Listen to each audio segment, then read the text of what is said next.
Intuition. What is intuition? We all have intuitive thoughts, intuitive nudges, if you like, but do we listen to them? Most of the time they're drowned out by advertisements, social media, TV, radio, whatever. We become kind of thick and dense. We can't seem to find our way without a GPS.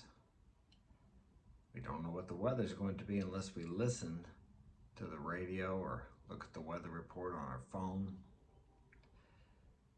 The Aborigines can pretty well predict the weather. They can find direction. They can do things that seem amazing because they're still in touch with that power inside of themselves.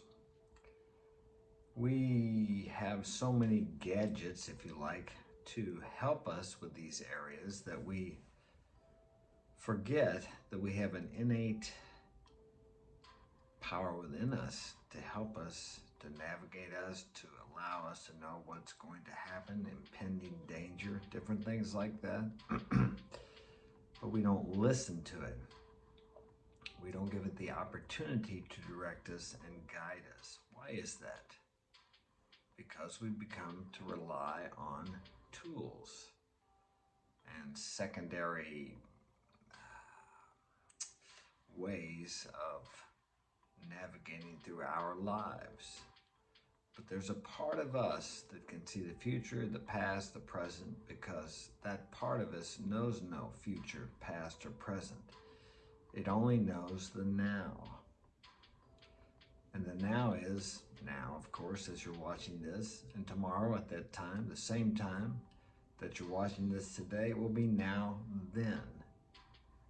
There's a part of you that knows what's going to happen. Maybe not detailistic, but it can warn you of impending danger. It can guide you to right decisions. If we would just listen to it and get in touch with it. What blocks off this inner being or inner power that can guide us in our lives? Resentment, anger, criticism, shame, guilt, fear.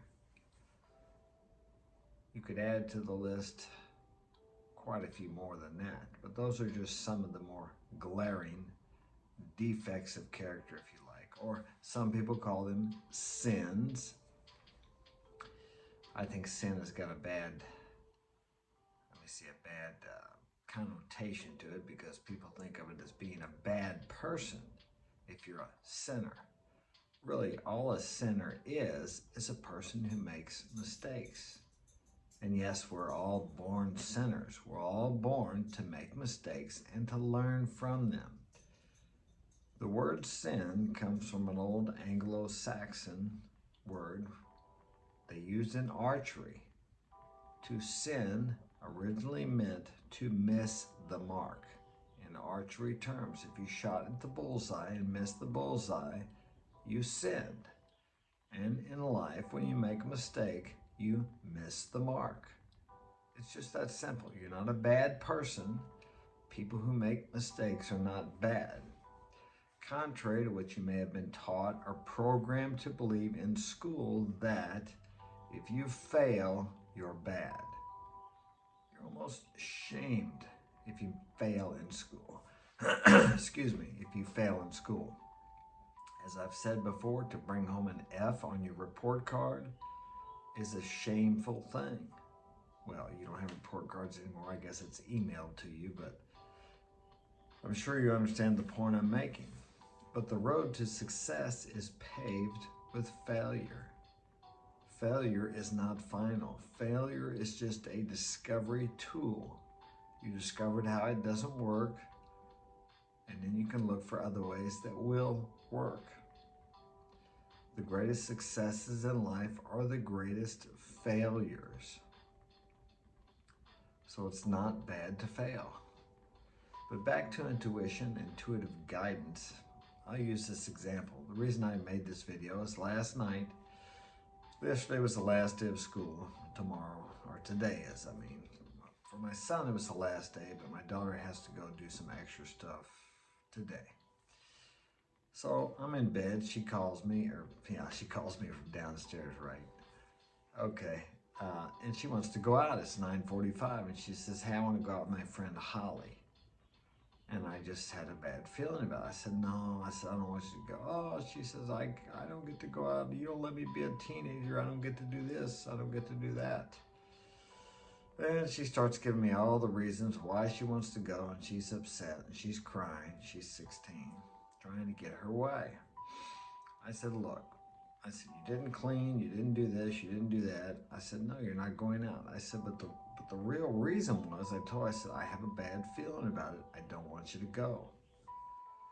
Well, she didn't want to listen to that. She kept working on me. I finally said, "Look, if you don't go to bed, leave me alone. I'm in bed. I got to get up and go to work tomorrow." I said, "You're going to be in more trouble." So she left me alone, and I thought to myself, I think she's going to go anyway, because I'm upstairs here. I can't tell if she leaves. She very rarely disobeys me, but I just kind of had a feeling she was going to. But I just stayed in bed and believe for the best, right? Think positive. Well, I get up this morning, I'm talking to the boys, and she went out against my advice, or my rules, we'll say it that way, my direction. And she called them, I don't know what time it was, maybe 11 or 12, and she was at a party, and she was scared because some of the kids, I don't know if it was girls, were going to jump her, fight her or something. So her and her friend had locked themselves in a bathroom, and she wanted her brothers to come and get her. Well, there you go. Fortunately, she got home, she was okay, nothing happened. So I will talk to her about that later, but I just had a feeling about it. Now, when she was trying to convince me to let her go, I almost thought, well, it's the last day of school, it's a party, I should let her go. But I didn't do it because I stayed with what I felt, my intuition.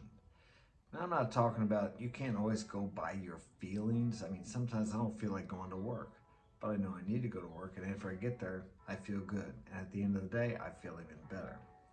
What I'm talking about is an intuitive nudge or guidance that comes from nowhere. It may not even make any sense. Now, I could have rationalized it away and thought, well, okay, you can go out there for an hour. It's her friend, they're going to drive there, it's not far away. She was giving me the address. Logically, it seemed okay. It's the last day of school, let her go to the party for a little while. But I would have been going against my intuitive guidance with logic. And many of you do that, and I've done it before too. You want a girlfriend, you want to date girls, and you see a girl and she's beautiful, and your first thought, your first nudge, or your first intuitive guidance is to go talk to her. But then you start logicalizing, that's a word I made up, or rationalizing it away. Well, she's probably got a boyfriend. God, she's awful pretty. She probably wouldn't like me. What have I got to offer her? I'm not a jock. I don't make six figures. I don't have six-pack abs.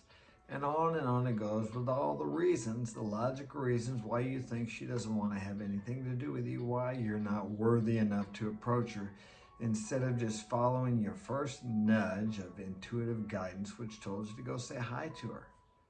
Or maybe you think, I don't know what I'm going to say to her.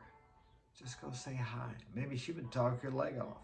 Maybe she would talk so much you would think, man, this girl talks too much. I don't think I want to go out with her, even though she is good looking.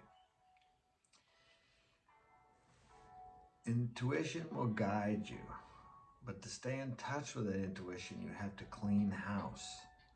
What do I mean by cleaning house? Get rid of the guilt, get rid of the shame, get rid of the anger, get rid of the resentment, get rid of the criticism. All these things hinder you and block you. People who are extremely successful have learned to follow that inner guidance. You can learn to follow it too. First off, think about what you're thinking about during the day. Are you angry? Are you complaining about the government, politicians, organizations, institutions, your boss, your wife, your girlfriend, All these things block you off from inner guidance to something better. Learn to listen to that guidance. Get rid of the trash within you. If you're resentful, you're angry, you're shameful, you're going to draw these type of people and situations that are congruent with those feelings and those thoughts. You're going to draw that to you in your life. And do you want more of that? Of course you don't. So how do you get rid of that? The first thing you can do is write it down on paper. Journaling is very good for that. And then find a trusted friend and talk to them about it. And recognize the futility of these thoughts and these feelings. And whenever they come up, think of something better, the opposite of what you're thinking. If you're resentful at someone, think about a good quality in that person. Everyone's got one. You have to look for it and focus on the higher and the greater in every person, every situation, everything that you encounter during the day. Yes, that takes effort, but the effort is worth it. And this isn't for you. It isn't for them. It's for you. Because anytime you put out anger, hate, resentment, criticism toward other people, it comes back to you multiplied.